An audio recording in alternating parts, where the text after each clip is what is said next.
Well, it's a great pleasure to welcome back Discovery to What's Next, and we are going to be talking today to someone very interesting and a very interesting perspective from the pandemic. Guy Chennells is the head of product for employee benefits at Discovery.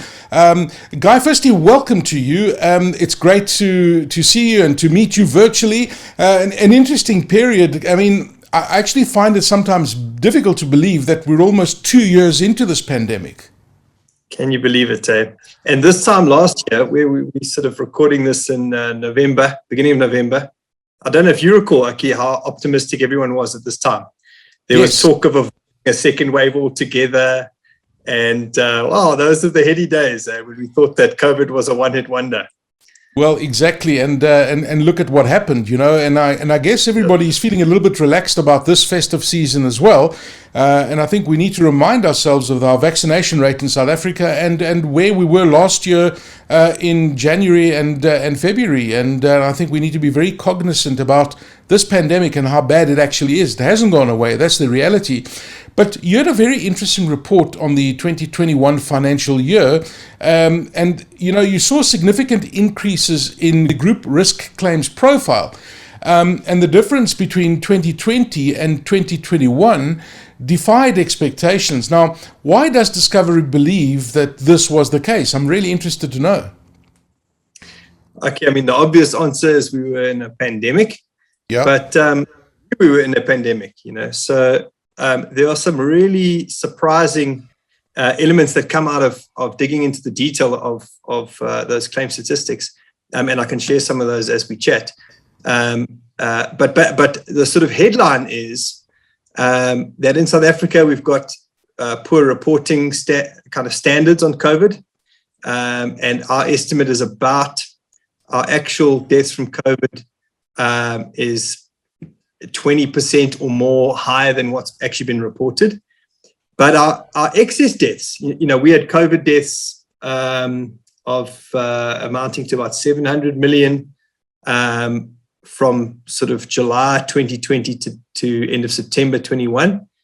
And 700 million, you mean, when you just say 700 million, what is that number? So that we paid out life insurance to the value of 7 million to people who had COVID on the death certificate. And then if we compared how much we paid out in life insurance relative to what we expect for a normal year, it was 1.3 billion. So 1.3 billion is almost double 700 million. Wow. So the difference between what's being reported as COVID and what's actually going on the ground is enormous. Gee, that is quite a number, hey? I mean, I'm just trying to digest what you just said to me. I mean, that is quite a frightening number. It really is frightening, and it's much bigger than any of us thought at the beginning. If we go right back to April, May 2020, granted, we were only planning for the 2020 calendar year, but we estimated 275 million in kind of excess deaths that would come through, COVID deaths that would come through.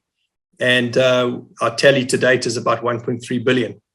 Wow. So it's been, much, much more impactful than we anticipated. Now, this research that you guys did, you obviously didn't only cover life cover. I mean, you looked at the impact that COVID has had on everybody's life, right? I mean, on the Discovery members, people that were in hospital, for example. I mean, the research must have been fascinating. And of course, you've got a captive audience because you've got the Discovery members like myself who have got life insurance, who are on the medical aid. And that excludes, other people who may have contracted COVID and passed on. So, I mean, this is focused on the Discovery members, right? Yeah. So what we're fortunate to be able to do in Discovery is that at least a portion of our group risk membership base has a Discovery Health product as well, and that means we look not at a member level, but at aggregate data at that sort of subpopulation. So we sort of just say, okay, well, there's everything that happened in group risk. Yes. But then let's just look at the group that has health and then see if we can work out what dynamics were at play. Was it that difference is enormous? Was it all COVID? Yes. Or was there something going on? And that's where we've been able to get some really interesting answers. And there still are some questions. I mean, we actually, I can imagine. the research continues as we speak. We're still digging into some unanswered questions there. So, Guy, when it comes to life cover, were there any statistics that you believe were particularly interesting, that really stand out? Many, actually. So firstly, this one should surprise everyone. I hope it does. It really surprised me when the data showed this. We were in a year where our overall claims went up by almost 100%, okay, on life cover. 100% more claims than before, about 80 to 100% more. We were in a pandemic, so you would expect that your cause of death from kind of natural causes would account for all of that excess. Right. And in fact, given that we had lockdowns and all of that stuff, you would think that unnatural causes, people having motor vehicle accidents, suicides, crime, etc., would be down. Not the case. We saw an increase in unnatural deaths at the same rate as increase in natural deaths. Sure. Which is bizarre. So we dove into that, and that comes down to three things. We saw an increase in deaths from crimes, which was the smaller of the three, but there was an increase there. Then we saw an increase in motor vehicle accidents, which at first blush makes no sense. People weren't driving. Less vehicles on the road, so there was an increase in motor vehicle accidents. What the suspicion is that people drove more recklessly because there was less congestion on the roads. They were driving faster. That's crazy. And so we've got really a dramatic increase, about a third increase in motor vehicle accidents over that period, mostly coming from the transport and retail industries, which is the ones that were operating during the kind of lockdown periods. And then the one that had the biggest percentage increase was suicides, about a 40% increase in suicides.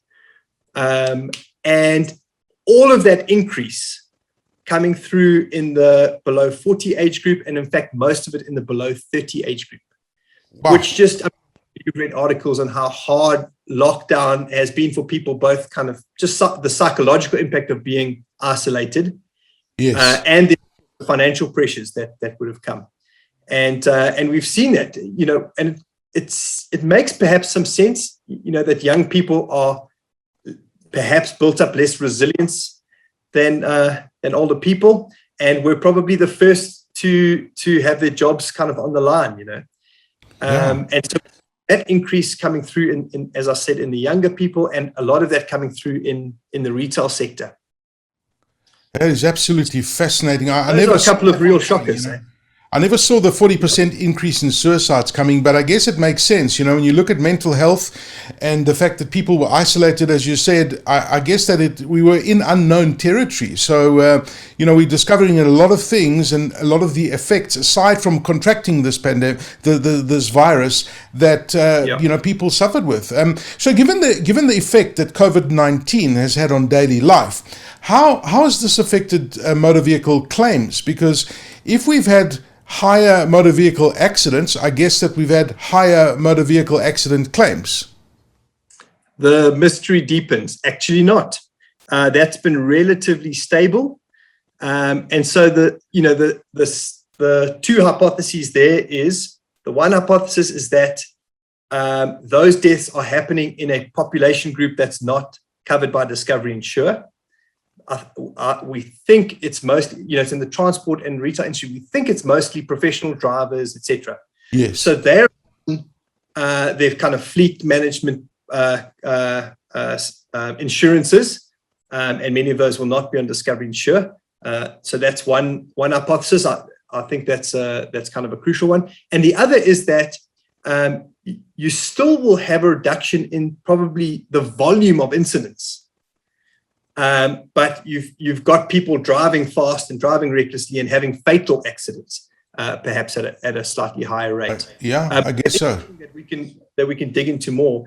You mentioned the impact on daily life.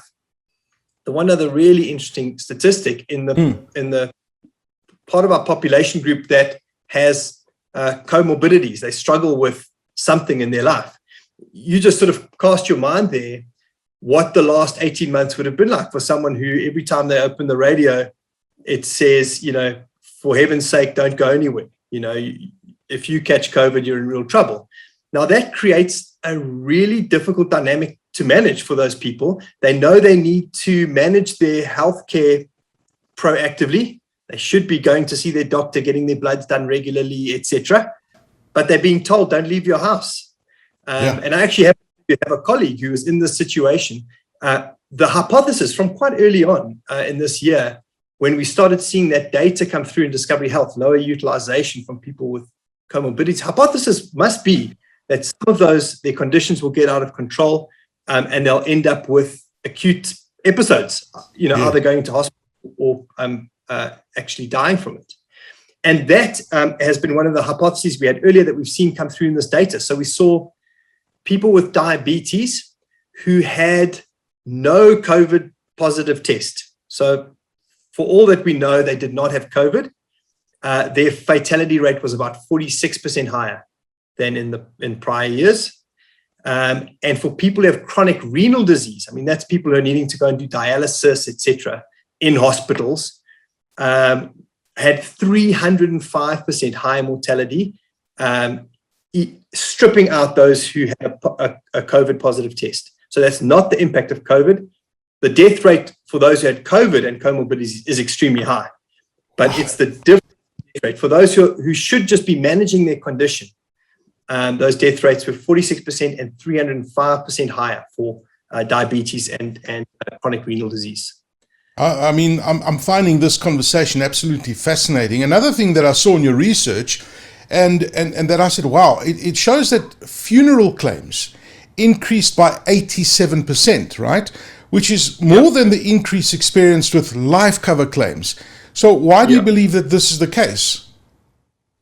Very interesting. So funeral, covers usually the main member, the spouse, and children. Children had a relatively low COVID fatality rate. But what we do have is we have some funeral products called extended family funeral products that cover parents.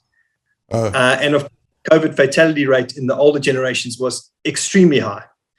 And so you had kind of all the sort of normal death rate, the COVID death rate coming through in the married population, the sort of main member and spouse, a little bit of it coming through in children, and then a big impact on the kind of older generation that's in some of those policies.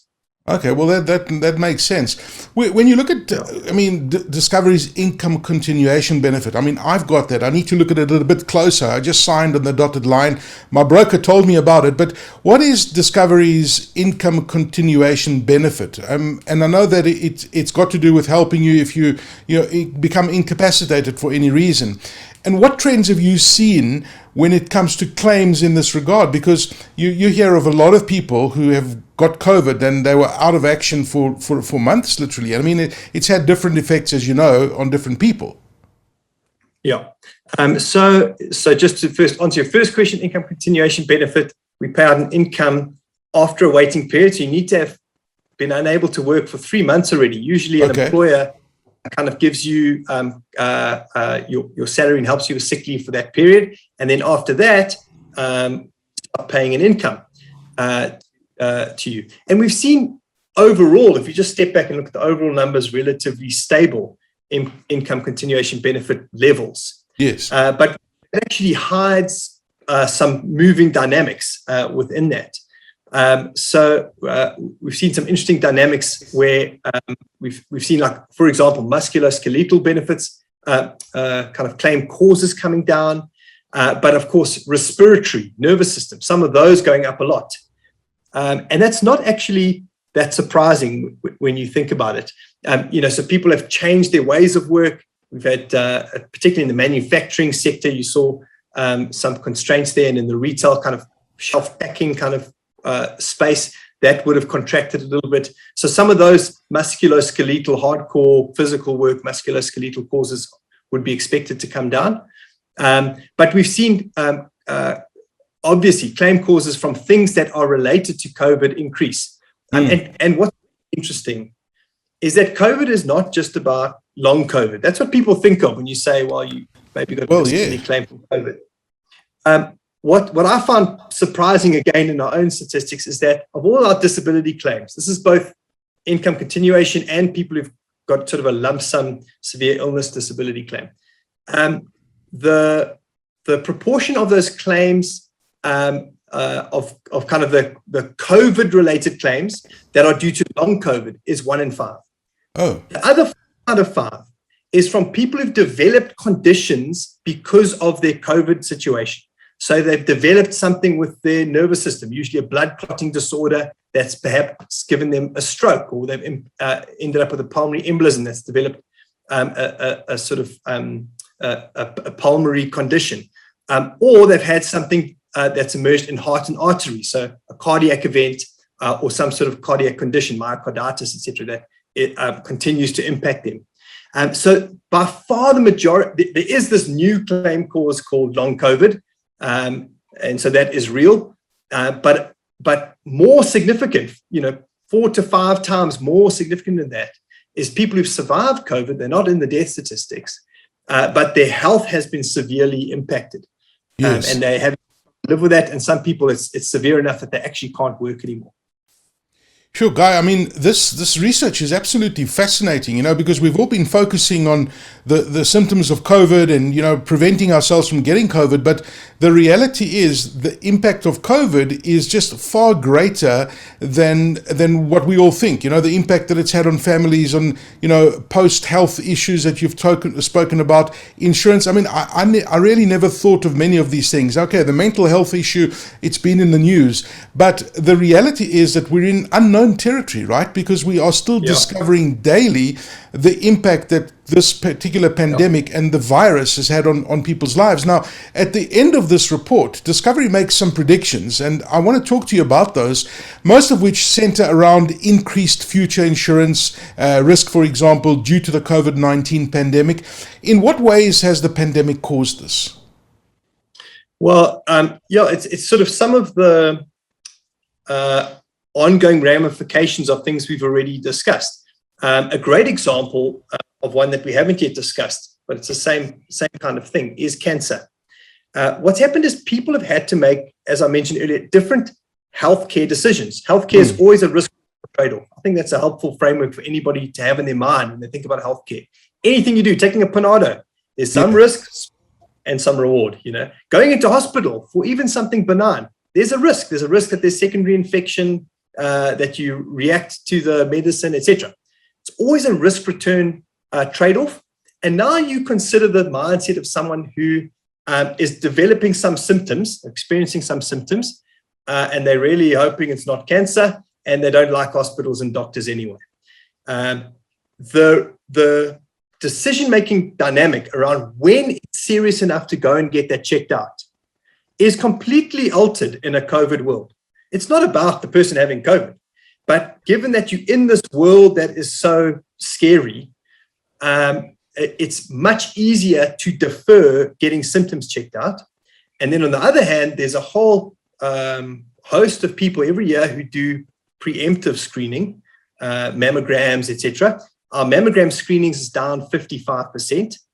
The logical implication of that is that for every 2 people that would have picked up breast cancer early last year, 1 of them has breast cancer today. About it. And so you've got this coming surge of cancer claims. And in fact, we saw deaths from cancer go up already. We're expecting it much more in the following year or 2. We're starting to see that come through already, where people are not going on to cancer treatment, but they're dying of cancer. They're picking up cancer at stage 4 when it's already too late. And so that's just the impact of having lived through a pandemic for 18 months, and it will have this tail impact on people's healthcare. And then the same is true for what I spoke about, people with comorbidities, not managing those well, and the long-term impact of that. If your health gets set back and your diabetes, your sugar gets out of range, it takes a while to get it back into range, and you have long-term impacts. And the same would be true for many of those comorbidities. And then you've got, once you let your mind start to think about this and you start picking up on the data cues, these these kind of patterns are everywhere. And really it can be summarized as people have fundamentally altered their health-seeking behavior, and that will have long-term implications on their health. There's no way of avoiding that cause and effect. And so we expect that in myriad ways. Just one point to mention, you mentioned mental and behavioral has been spoken about a little bit. We've already seen suicides up 40%. That's the tip of the iceberg. People actually getting, so depressed that they commit suicide. But underneath that iceberg is a whole population of people feeling slightly worse off. People depression going into depression, people depressed going deeper into depression, and less likely to be able to get out of that. People facing serious emotional stress, having physical reactions to that, and so that widespread impact of the pandemic on the population's mental and health and well-being will show up in direct physical and mental and well-being conditions and ultimately claims going forward. Sure. It's scary what you said about breast cancer, and it is actually, I've heard of a story just recently of somebody who missed his annual test with a urologist for his prostate examination, and he's now discovered that he's got cancer. And that's just because he missed 1 year, which was last year, and now it's stage 4. So I mean, to your point, it's really very important for people to go and get their yearly checks that they used to go for. I mean, there's no reason why you should skip it because of COVID. But I guess also people have also heard about hospitals being no-go areas during COVID and that sort of thing. But you need to find the time, and you need to make the time, because these are life-saving tests that you're going to be doing. Absolutely. Now, Discovery is really well known for its Vitality system. I mean, the program is absolutely amazing. It rewards customers for living healthily. What correlation have you seen between your customers who are on Vitality, who live healthily, and the impact of the COVID pandemic and what impact that has had on their lives? Yeah, very interesting. I mean, we did a little analysis of people at different kind of levels of engagement in Vitality, and then looked at their kind of mortality rates if we knew they had COVID and if we knew they had not had COVID. And what's very interesting is that for people in blue, for those who are not familiar with the program, that means you've kind of signed up, but you haven't done anything. So you're pretty much a standard life. For people in blue, their kind of normal mortality rate is 0.16%. Okay. For people who are on diamond, these are people who are exercising regularly. They're super healthy people. Super healthy. Actually, you don't have to be super healthy, Aki, but whatever your health conditions are, you're managing it well. Do you know, by the way, guys, sorry to interrupt you. Do you know how you know that a Discovery member is on diamond? Because they tell you. Well, I'd be proud. That's actually literally true. It's a proud thing to say. It's a proud thing to say. So you got blue, which is the bottom tier. Okay. So blue 0.16 if they're healthy, they didn't have COVID, just a normal life's kind of mortality rate. Diamond people who had COVID. Yes. A mortality rate of 0.15. Wow. They had a lower mortality rate than the people who did not contract COVID and were in the blue kind of range. And of course, for diamond people who didn't have COVID, their mortality rate was much lower. It was about 0.05, about a third of that. But the difference for people who are not, it's not about Vitality. Vitality is just tracking and measuring and encouraging you to be active and to know your health status. Two important things. For people who know their health status and are active, the impact of COVID on those people was much, much lower, about an 80% lower fatality rate versus who are not doing those things. And the impact of COVID increased their mortality rates by 5 or 6 times. Yeah. The impact of the pandemic was almost like a tale of two worlds. People who are healthy, of course, things can still happen. There's still increased mortality from COVID. COVID is, has been surprising at every turn. Yes. It doesn't guarantee, but had a much lower kind of impact of the COVID pandemic than people who were kind of prior to that. They hadn't primed their bodies with that kind of health and kind of vitality. Yeah, and I guess that research also correlates with what we're hearing globally, right? I mean, the healthier you are, and it's not always the case, but by and large, the healthier you are, and you do contract this pandemic, this virus, COVID-19, the better your chances are of survival and getting through it with the least amount of symptoms. I mean, the stats are there. I mean, they don't lie. That's absolutely right. Yeah, and of course, that don't get anybody take that as a reason not to vaccinate or take precautions. Absolutely not. But certainly, the stats are there, crystally clear. Looking after your health protects you against the virus almost as effectively as pretty much anything else you can think of. In fact, we should actually be focusing even more on, getting even more healthier. I mean, this has made us all aware of any kind of health issues that family might have, and we've seen people who have passed on from, various reasons of, complications related to COVID-19 that if they had been healthier, they would have probably survived. I mean, that's a reality. So, you just do a thought experiment. Okay, if you think about, the beginning of the COVID virus, we're all saying, gosh, we need a vaccine. We can't do anything until we have a vaccine. Actually, could do something at that point. We could have all taken responsibility for our lives and started exercising. I mean, that's pretty much it. Just start exercising. If the whole country, it's a crazy scenario. It would never happen. But if the whole country had started exercising, we would have had a fundamentally different experience of this pandemic. Yeah. Well, listen, we didn't have to wait for someone to develop a vaccine for that. Well, listen, it's been a wake-up call for me because I must be honest, and there's millions of people like me that haven't been as active throughout this pandemic because, our behaviors have changed and everything. But, and you've put on a couple of kilos here and there, and you've now realized, hey, it's enough now. Let's just get back into the rhythm and get back into the shape that you were in before, because you feel healthier and you feel better. Guy, it's been absolutely fascinating chatting to you. Guy Chennells, who's the head of product for employee benefits at Discovery, talking to us about the research. And I'm pretty sure that you're going to conduct the same research again in the coming months, just to see if this trend continues. But really fascinating stuff, Guy, and thank you for joining us. Thank you, Aki. It's been a great pleasure chatting to you.